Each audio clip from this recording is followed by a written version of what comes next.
इस news के sponsor हैं doctor Asadullah Khan English high school and junior college Solapur.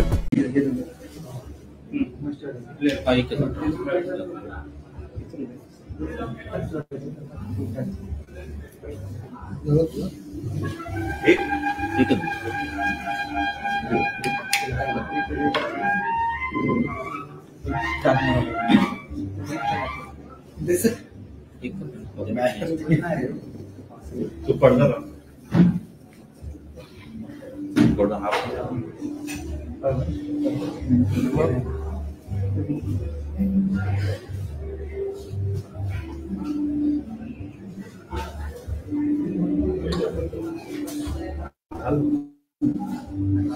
Okay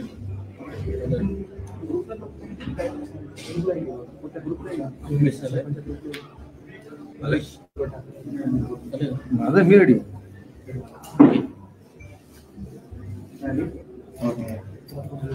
आज सकाळी निवडणूक आयोग यावर खडी फोडण्याचं काम संजय राजाराम राऊतच्या माध्यमातून चालू आहे। एक सोयीचं राजकारण महाविकास आघाडी आणि इंडिया अलायन्सच्या लोकांचं असं आहे की आपल्या किंवा त्यांच्या मनाप्रमाणे अगर निकाल लागला नाही किंवा जिथे जिथे लोकांनी त्यांना नाकारलं तिथे निवडणूक आयोगावर कधी आमच्या विधानसभा अध्यक्षांवर खापर फोडायचा आणि स्वतःचा अपयश झाकण्याचा प्रयत्न करायचा। मला संजय राजाराम राऊत आणि त्याच्या मालकाचं आश्चर्य असं वाटतं की 2014 आणि 2019 ला जेव्हा भारतीय जनता पक्षाने एनडीए मध्ये हे लोक होते त्यांना 18 खासदार निवडून मोदी साहेबांच्या आशीर्वादामुळे येत होते, तेव्हा त्यांना निवडणूक आयोगावर कुठेही आक्षेप वाटला नाही, तेव्हा त्यांना ईव्हीएम वर कुठेही आक्षेप वाटला नाही। तेव्हा निवडणूक आयोगाचं कौतुकाचे असंख्य व्हिडिओ आपल्याला ह्या त्यांचे युट्यूबवर आणि अन्य जागे दिसतात। म्हणजे तुमच्या मनाप्रमाणे आणि तुमचे 18 खासदार जेव्हा निवडून येत होते तेव्हा सगळंच चांगलं होतं, सगळंच एकदम रंगतदार होतं। आणि आता तुम्हाला 21 लढून पण जेव्हा तुमचा 9 वर स्ट्राईक रेट गेलेला आहे तेव्हा तुम्हाला निवडणूक आयोग वाटतो। जिथे जिथे तुमचा खासदार निवडून आलेला आहे 9 जागी तिथे तुम्ही निवडणूक आयोगावर आणि ईव्हीएमवर आक्षेप का घेत नाही? तिथे तुमचा ईव्हीएम व्यवस्थित चाललाय, तिथे काहीच प्रॉब्लेम नाही।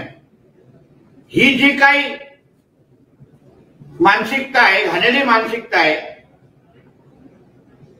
आम्ही जिथे जिंकलो तिथे सगळं चांगलं आणि जिथे आमचं अपयश हातात आलं तिथे निवडणूक आयोगावर आणि अन्य संस्थांवर आक्षेप घेणं, ही जी काही घाणेरडी मानसिकता आहे हिला महाराष्ट्रामध्ये थारा मिळता कामा नये, हीच भूमिका आमच्या सगळ्यांची असली पाहिजे। बोला।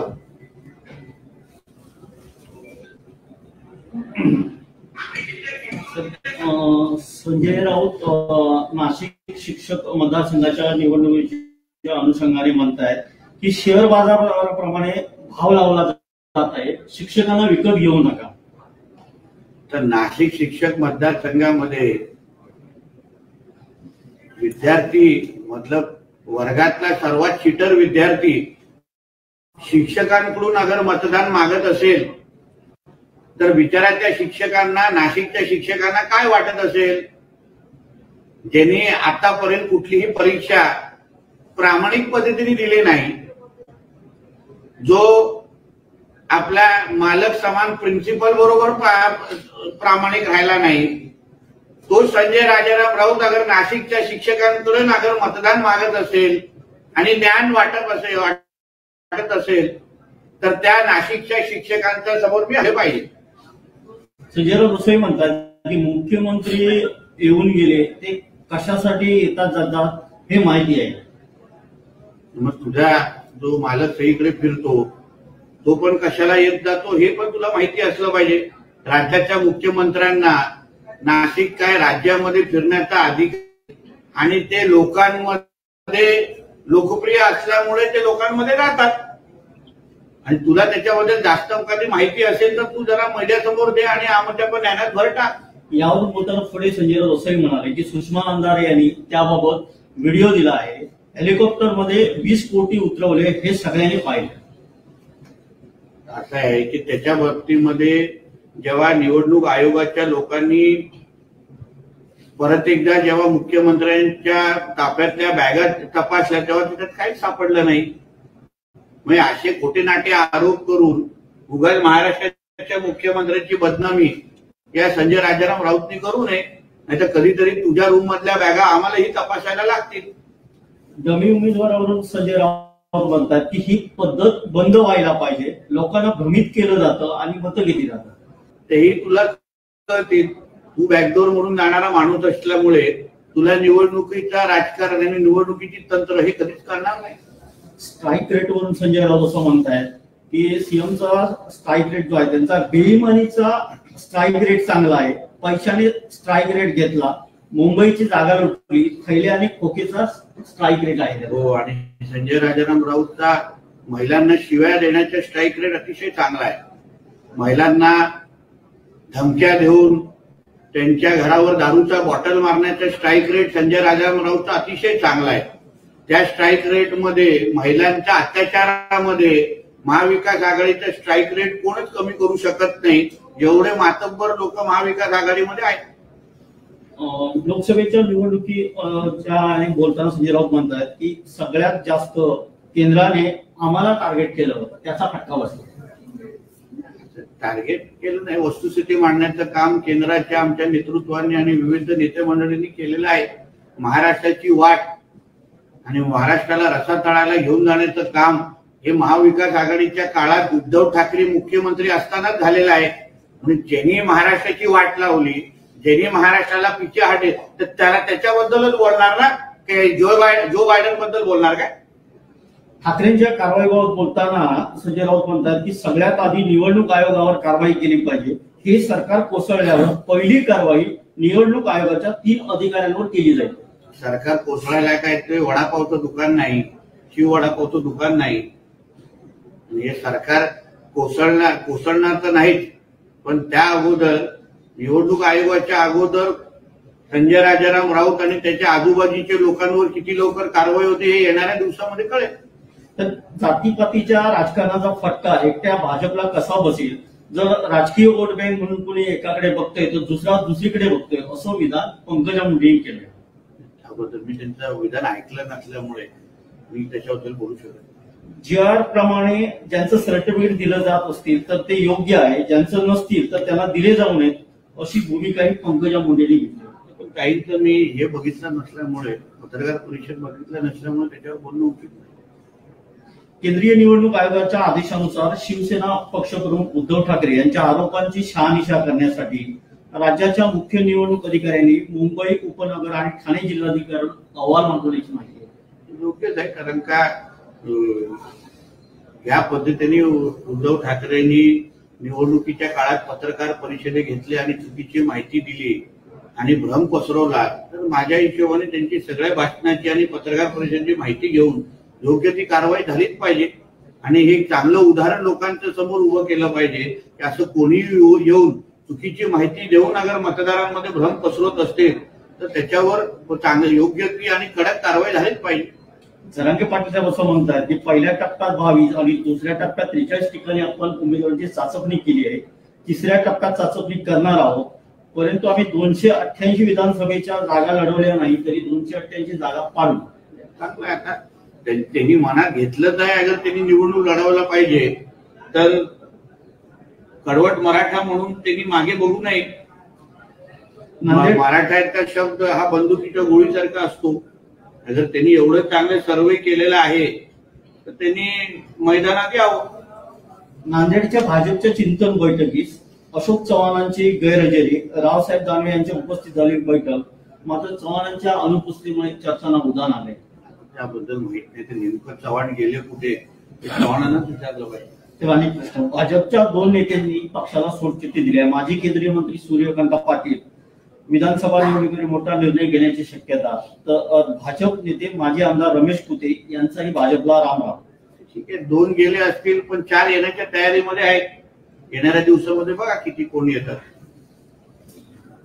जरा पाटील असं म्हणतायत मुस्लिमांना देखील कुणबीतून आरक्षण द्या.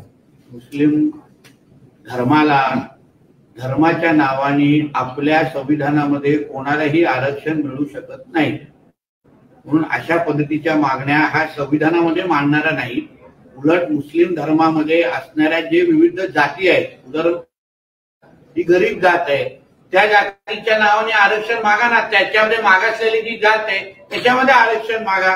धर्माच्या नावाने कोणालाही आरक्षण मिळू शकत नाही. हे कदाचित जरांगे पाटीलांना माहीत नसल्यामुळे ते अशा पद्धतीचे विधान करतायत. सर, नीट पेपर फुटीचे धागेदोरे आता थेट लातूर पर्यंत पोहोचले आहेत. बिहार कनेक्शन पाठोपाठ आता महाराष्ट्र कनेक्शन समोर आलंय. 2 शिक्षक ताब्यात घेण्यात आले आहेत. नांदेडच्या ATS पथकाने लातूरमध्ये 2 ठिकाणी छापे टाकून जिल्हा परिषदेच्या 2 शिक्षकांना ताब्यात. नीटचं मला वाटते धागेदोरे कलानगरमध्ये पण पोचू शकतात. कारण का तेजस्वी यादव ते जवळचे मित्र आदित्य ठाकरे आहेत आणि तेजस्वी यादवचा PA हा नीटच्या ह्या पूर्ण घोटाळ्यामध्ये अटक झालेला मी ऐकलेला आहे. तर म्हणून त्या बिहार आणि मातोश्रीचं कनेक्शन हे नीटमध्ये म्हणजे कुठेतरी बाहेर येऊ शकतं असं आम्ही ऐकतोय. आणि येणाऱ्या दिवसामध्ये बघू काय होतं. भास्कर जाधव असं म्हणतायत रामदास कदमांनी भाजपचं पाप उघडपणे मांडण्याचा धाडस दाखवलंय. म्हणजे आता जुगलबंदी चालू आहे, डबलबारी चालू आहे. मी कसं काय बोलतोय साहेब, ठाकरे सेनेचे मनोरंजन होऊन ठाकरे सेनेचे उपनेते गौरीशंकर खोत यांनी काल आपली भेट घेतली, शुभेच्छा देखील दिल्या. काय त्यांनी राणेसाहेबांच्या शुभेच्छा आणि सदिच्छा भेट घेण्यासाठी ते आलेले होते, घरी आले होते ते. आणि त्यांनी काही चर्चा केली. ती सगळीच चर्चा पत्रकारांसमोर करू शकत नाहीत, पण ते त्याचे पडसाद येणाऱ्या दिवसामध्ये दिसतील. आणि फक्त एकच नाही, रांग लागलेली आहे. आता आम्हा लोकांना निवडायचंय किती लोकांना घ्यायचं तर नाही घ्यायचं. सर, जळगावमध्ये काल मुख्यमंत्र्यांची सभा झाली याच्या शिक्षक पदवीधर मतदारसंघाच्या अनुषंगाने, आणि त्यावेळी पैसे वाटप केल्याचा आरोप जो आहे तो सुषमा आरोप आहे ना. आरोपावर चौकशी झाली पाहिजे आणि चौकशी होईल. पण अशा पद्धतीला आम्हाला पैसे देऊन निवडणुका लढवण्याची काही गरज नाही. आमचं सरकार शिक्षक असो पदवीधर असो यांना योग्य पद्धतीने न्याय देणारं आमचं महायुतीचं सरकार आहे. म्हणून मला वाटत नाही अशा पद्धतीच्या काही आरोपांमध्ये तथ्य आहे. आता ज्यांनी फर्निचर आणि घरातल्या फर्निचरसाठी पैसे मागणाऱ्या ह्या नेत्या त्यांनी दुसऱ्यांवर अगर पैसे वाटपाचा आरोप करत असतील ते हास्यास्पद आहे. तर त्यांच्या घरातलं फर्निचर पण ते शिवसैनिकातून मागतात असे मी ऐकलेलं आहे. सर, नरेंद्र मोदी यांचा भाजप अल्पमतात आला व 2 फुगड्यांच्या मदतीने मोदी पंतप्रधान झाले. मुंबईसह देशात किमान 60 ते 70 ठिकाणी अनेक प्रकारचे तांत्रिक घोटाळे करून भाजपने विजय मिळवला. तसे झाले नसते तर भाजप 110 ते 120 पर्यंतच थांबला असता व मोदी पंतप्रधान झाले नसते. या सगळ्याला निवडणूक आयोग जबाबदार आहे अशी टीका सामनातून करण्यात आली. हो, पण तुमचा मालक उद्धव ठाकरे हा स्वतःच्या पायावर तरी उभा आहे का? ज्या दिवशी काँग्रेसनी मागून लाथ घातली तेव्हा त्याला मालकाला उभं पण राहायला येणार नाही. दुसऱ्यांना कोबड्यांचा आरोप करण्या अगोदर तुझ्या मालकाला अगर हिंमत असेल तो स्वतःच्या हिमतीवर महाराष्ट्राचे 288 मतदारसंघ निवडणूक लढून दाखवावी. दुसऱ्यांच्या कोबड्या बघण्यापेक्षा तुझ्या मालकाला किती टेकू लागतात उभं राहण्यासाठी हे त्यांनी बघावं. मोदी सरकार स्थापनेचा दावा करण्यासाठी गेले असता राष्ट्रपती मुर्मू यांनी दही साखरेची वाटी घेऊन पुढे आला. त्यांना मोदी यांनी दही साखरेचा घास भरवला. हे चित्र लोकशाही संविधान मानणाऱ्यांना विचलित करणार आहे असं सामना. ती एक परंपरा आहे. या परंपरा आणि संस्कार ज्यांना कधी कळतच नाही त्यांना ह्या गोष्टीवर आक्षेप असणारच. काहीतरी गोड बातमी आहे त्याच्यामुळे त्या काही परंपरा आणि संस्कार असतात आपल्यावर.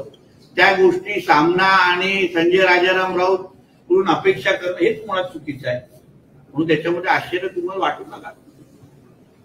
काल निर्मला सीतारामन यांनी एक महत्वपूर्ण निर्णय घेतला, तो म्हणजे रेल्वेच्या ज्या सर्व सेवा आहेत त्यांना त्याच्यावरचा जीएसटी पूर्ण उठवलेला आहे. कौतुकास्पद आहे.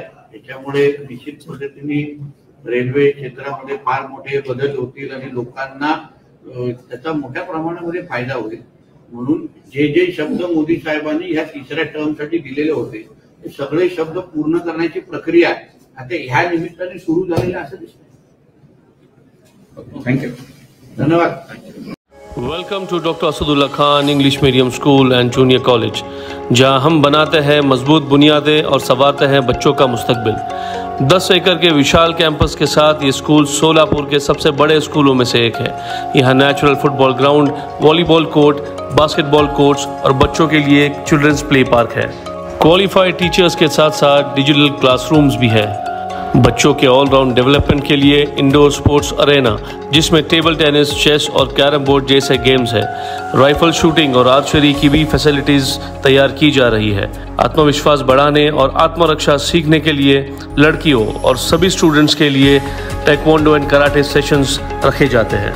साल भर 100 से ज़्यादा मज़ेदार एक्टिविटीज़ करवाई जाती है, जिनमें कम्युनिटी हेल्पर्स डे, अजान और कीरत कंपटीशन, वेजिटेबल मार्केट डे, वुजू डे, सलाह day, maths quiz, annual sports day और फूड फेस्टिवल जैसे कार्यक्रम शामिल हैं. बस फैसिलिटीज शहर के हर कोने से अवेलेबल है.